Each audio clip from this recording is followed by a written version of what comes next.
Howdy Ramblers! So we're here today to share another homebrew recipe experiment. So because we've had better luck with this latest beer we have on tap, which is supposed to be a red, it's still not quite the color we want, but we keep getting closer and closer. It's definitely got beautiful tinges of red in there. It's not just brown or amber. We thought we would mix this up and hybridize it with one of our other favorite recipes, taking some of the characteristics of the red that have worked out so far and mixing it into the bitter, and we're going to see how it turns out. Normally we use really heavy Maris Otter with some crystal and roasted barley notes, but in this one it's going to be a little bit lighter on the Maris Otter, only 3 pounds as opposed to maybe 6 or 8. So we're actually using equal parts Maris Otter and Munich Malt, and Munich Malt is the key to getting that reddish color. Along with that, a totally different set of specialty grains, which is going to have some cara-munich, which will be like a crystal, but a better complement to the Munich Malt. Belgian Aromatic to give it a little, we're hoping a little breadiness, a little of the smell of the malt, and then a small amount also of chocolate malt to help bring the color down into darker range. It's really similar to what we did in this. It's gonna have a lot less alcohol, a lot less sugar to start with.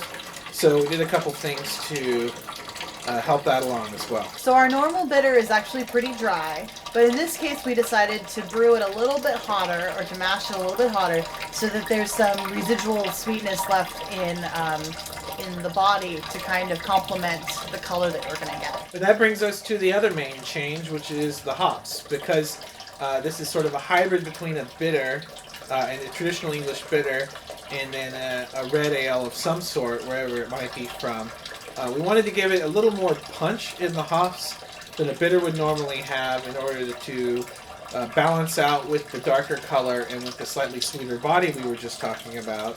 And so what we've done is that we've, instead of just using the traditional English hops, we've mixed in some American hops too. So we're going to start with Columbus as a bittering hop, and that's a pretty high alpha hop, so that should just really give us a nice clean bittering base. It shouldn't impact the flavor too much. And then for the flavor hop, we're going to stick with the English Fuggle, which should give it some woody and fruity notes and keep it feeling more like an English beer. But then for aroma, we're going to go ahead and hit it with Willamette, which I believe is actually originally derived from Fuggle, but it's a popular American aroma and flavor hop. And so that's going to give it a little more pizzazz. So we're going to keep on brewing, and we'll let you know if anything interesting happens along the way. We have noticed already so far that when we do mash a little bit hotter, that it takes a little bit longer for the mash to be ready. We find that pretty commonly. Leave us a comment, let us know if that happens to you. Well, it's a happy Homebrew Wednesday indeed, because we've got our red bitter here all ready to taste. We've actually had this on tap for a while, so the hop character is going to possibly be a bit muted. Okay, so let's see the appearance on this beer. It is a nice reddish brown. Has a big bubbles around the edges. Not a whole lot of head when it was poured. Ended up being a pretty low alcohol beer. I want to say it's right around 4. We'll put up the figure if we could find the math. You want to taste the math? No, let's see how it smells. Let's smell the math. Bready with a slight yeastiness, a little bit of fruit peeking through, and definitely some floral notes, but not very strong. Definitely dominated by a bready yeastiness. Yeah, the yeast characteristic on this is really strong. Ready to see how it tastes? All right, let's do it. Cheers. So I love this because up front it hits you and tastes exactly like you would expect, at least the malt backbone of an amber or red American to taste. But then because it's such a smaller beer, it just washes away in the crisp, refreshing, delicious wateriness of a bitter. Yeah, very English style, very true to its form, refreshing. You could sit down and just drink glass after glass of this, whether you are in the sun or, sitting out by the pool. Slight toastiness, very nutty across the tongue. It's also carbonated just right for the style of beer.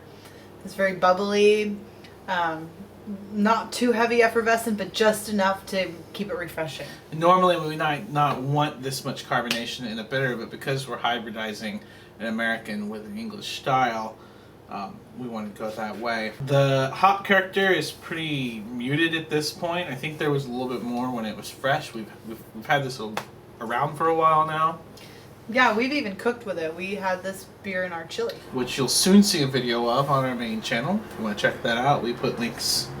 As far as the recipe goes, maybe a little more hops in the next one, but all in all, I was extremely happy with this beer. Yeah, me too. It's complex and yet a total session beer that you can just throw back. I wouldn't put more hops in it. I would maybe change the kind of hops that we have in it. See, I was thinking more just more late addition. I think instead of having any bittering hop, just more late addition so we get more hop flavor, same level of bitterness. Well, it's a good beer. I think it came out really well. Excellent. Well, we'll post the recipe down in the description. If you'd like to see what we've been drinking lately other than our own homebrew, you can follow us on Untapped. We are here at YouTube at Ramblin' Beer, but you can find us on Twitter, Untapped, and Facebook as Ramblin' Bears. Happy Homebrew Wednesday. Until next time. Ramble on. Cheers. Cheers.